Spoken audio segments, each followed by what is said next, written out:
So welcome back to a new episode of Walkin Talkin with Tim.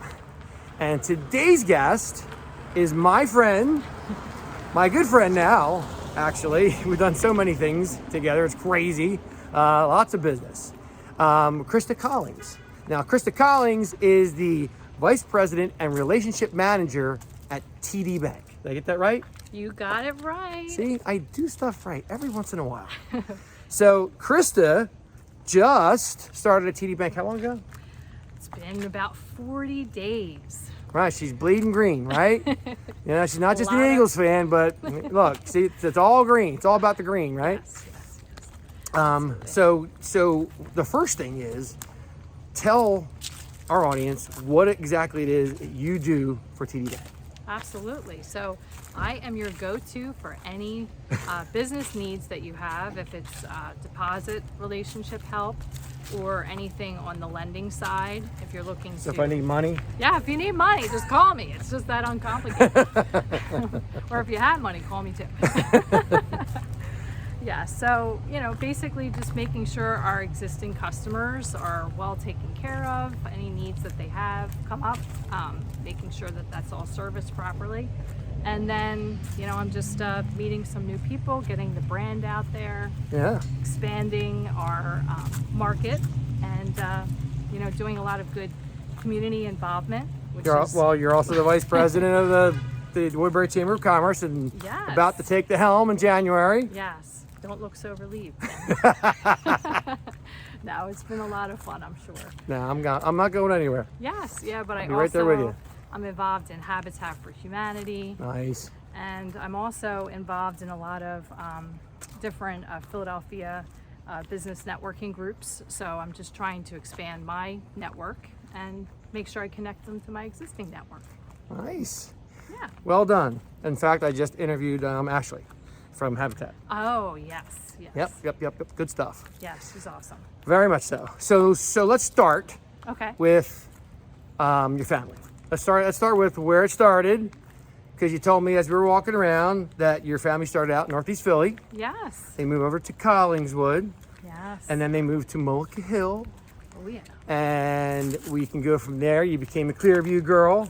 Yes, Right? I'm a very proud Clearview girl. I was a major tennis star, let me tell you. Oh yeah.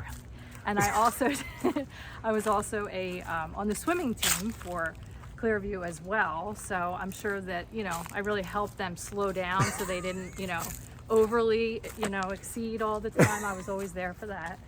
And, then I went off to college. I went to Rosemont College up in Montgomery County, which was an amazing experience. It was good to get out of New Jersey, since I didn't leave New Jersey very much. So it was nice to see another state. And I got my business administration degree, Right. bachelor's in science.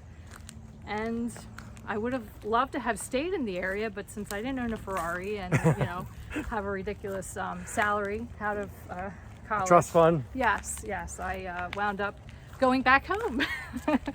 And Doesn't everyone? And then I actually got my start at banking. Oh, whoa. Let's wait. Back it up. We got a couple things to go over real quick. Okay. So let's talk about how you met your husband Oh, yes. during college. So no, we did not meet during college. I actually had graduated, and Was this during the master's piece? yes, during the master's. All right. So you were getting your master's is when you met your husband. When I was getting my master's, I Met your husband at Adelphia's. At Adelphia's. Such a And you had this really great moment. So let's hear about the great moment. yeah. So I won't go into too many details. I don't want anyone to be offended that I told this story. But the best part is I kind of got dropped at Adelphia's. Yep.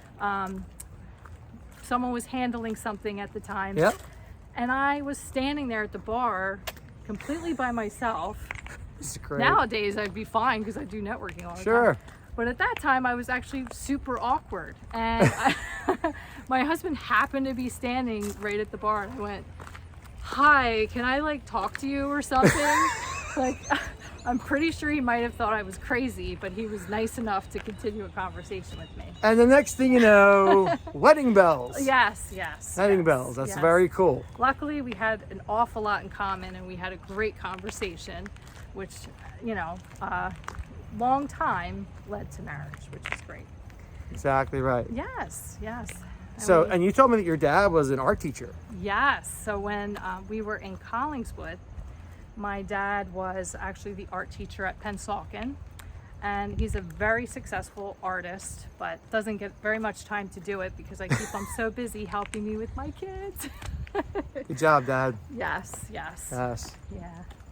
So you also told me that you won a computer when you were a kid. I did. How'd this happen? Yeah. So basically, it did help that my dad's an artist. I might just add that. There was a contest in school to show, I think it was something about reading. It was like describe reading in art form. Right. So I really don't even remember what it looked like. But I actually was in the newspaper, so my dad definitely helped me, but he didn't draw anything. He just maybe gave me like design help. Mm-hmm. So I drew the picture, I sent it in, and I just remember them coming and interviewing me, and I got to show them my room. I remember I had to clean my room, and I was so excited. Barbie's dream house was all over the place. Oh, 100%. Stuffed animals everywhere. And I just remember sitting and getting my little interview when I was all little. And it was... How old were you? I was probably like 9 or 10 or something like very that. nice. Yeah, so I was really little. But after that, I became so popular in the neighborhood because I had the only computer that was, What year was this? This was 80s, So it was like, what did they have back then? I can't think of what would the 80s have been. Oh, it was a giant. It was like a compact Presario or something like that. Yeah, it was like a desk of a computer. And all I remember ever doing on it was playing like these horrible, like terrible video games that were horrible, but oh my gosh, that was so popular. Everybody had to come play the video games. So wait, let's back up just one more year. Okay. She's gonna be mad at me because I'm bringing this up, but one more year when you were 8 years old. We're gonna talk just a tiny bit, but just gonna give a little snippet. You were kind of a tomboy. I was so a tomboy. You were very much a tomboy. Yes. Now, not so much. Now, not so much. But yes, I was 100% a tomboy. I was. You could hold your own. Craving, I was craving constantly to be playing, outside, playing sports. You said your brother got you in a few scuffles. Yes, all just the a couple. Time. Yes, all the time. But you were the tough kid on the block. I was a tough kid, and I had a computer. So I was funny. So cool. So I held my own. If people come over, they didn't treat me right, I'd tackle them. So. Outside we go. I tackled them. That's hysterical. And I have learned to control my, Yeah, it's all good now, right? Yes, no scuffle. And now that you have your own children, let's go there. They are how old? Yes, so I have a 6-year-old and I have a 9-year-old. Oh, so they're right in the same range. They are, and luckily they're not beating anybody up. Actually, there's plenty of scuffles if I really think about it, but they didn't learn it from me. No. Okay, I believe that. Yes, yeah. So they, they actually are very involved in sports. So it's Caitlin and Connor. Caitlin and Connor, yes. And Caitlin is my soccer star. She is doing really well with that. And then Connor, he's involved with baseball, and he's getting the hang of it, and he's doing a great job. Nice. We're having fun. And you said that you dig music that tells stories. Yes. So I like that because I'm a big music guy. So 80s music's in there, 70s music's in there. You said you like Joni Mitchell. I'm a big Joni Mitchell. I love the Both Sides Now. That song is just amazing. I love that song. Van Morrison you mentioned. Van Morrison. Yeah, I mean, again, with my parents being very artsy, my mom, even though she wasn't necessarily employed as an art professional, she was so crafty. I mean, I remember one time she made a Pringles can into a vase, like through this like sponge paint, and it was beautiful. And I remember we displayed it, and everybody would come over and say, "Oh my gosh, where'd you get that?" So she was like a home goods, basically. No, all by herself. Yes. Mom's home goods. I always told her, you got to get an Etsy. It's not too late, Mom. Bring it back. It's not too late. It's not too Yeah, late. My mom was she like had- that too. I told you. Yeah, I mean, we grew up very modestly, and the house was always immaculate, and she just had a knack for decorating with very little. She was very, very crafty. Now listen, speaking of your mom and 8 years old, of course, you know I set this up, right? Yes. Speaking of your mom and 8 years old, so the craziest thing you told me this entire time is a story about you saving your mom's life at 8 years old, and so Yes. you've got to tell the story because it's awesome. Yes. So, you know, again, at 8 years old, you don't know how to drive a car. At least I hope you don't. You Maybe shouldn't. one of those little cars, but they didn't have that back then.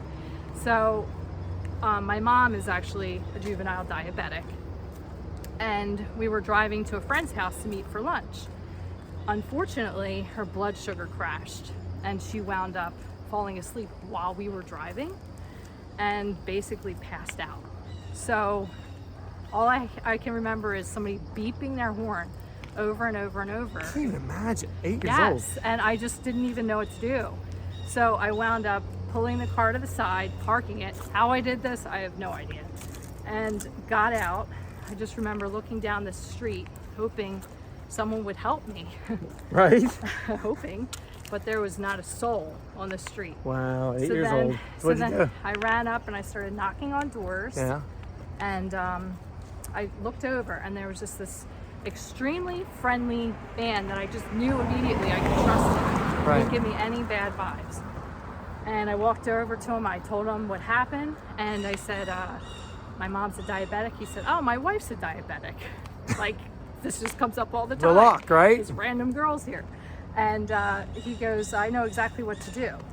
So he went and got her M&Ms and orange juice, her favorite two things. It is now. Yeah, I mean, listen, it's hard to get someone in Yeah. a coma to respond to you. So Right. the fact that it was M&Ms involved, she was all in. So There you go. He went over, gave her the M&Ms, orange juice. She was right back. So That is crazy, though. Yes. I mean, the fact that even happened, yeah. and you did that at 8 years old. Yeah. See that? A hero amongst us, and you didn't even know it. And I asked her, I said, was there a newspaper clipping or anything? She said, nope. No. Just the only people that know are me and my mom. Yes, Like, exactly. that's crazy. Yes. I mean, well, not anymore. So we just took care of that because that was the greatest story ever, Yeah. right? Not many people know that. No. Now we do. Now everybody knows. Yeah. So if you were giving advice to the younger generation coming up and doing kind of what you did, going through all the crazy stuff that you did, because I know you said you had fun jobs when you were younger, you worked at Sephora, you worked at all these different places, but I mean, what would your advice to them be in I a would minute or less? Yeah, I would just honestly say you have no choice but to be a leader. At some point you're going to have a choice to make, and you're going to have to make the right one whenever that time comes, because it will really shape your career. There's been so many times that I really could have taken the easier way out. Oh, I have kids, I can't do this, I can't do that. And you know what? I always continue to challenge myself, and I've always been successful. I've always treated people with kindness, Super kind, naturally. and I just don't back down from a challenge. And it's an interesting combination. Yes. We were talking about, I said, you're a very kind person. You get, well, my mom and dad, you said, everybody said that about them, Oh my gosh. that they were the nicest people they ever met, right? So the apple didn't fall very far, which is very cool. Thank you. So if anyone wants to get a hold of you for any reason whatsoever, how would they do that? I would say the best way is probably through LinkedIn. I am active on LinkedIn, so look me up, Krista Collings, on LinkedIn, and I'll be happy to friend you and be any type of mentor or help I can be. Help you get some money. Help you get money. TD, bleeding green. That's right. All right, well, listen, thanks for being on. Thank you so much for having me. This is fun stuff. And everybody out there, thanks for watching. Thanks for being with us. Listen, keep on moving, keep on walking. Follow me on Instagram. I appreciate y'all. And we will see you next time on Walkin' and Talkin' with Tim.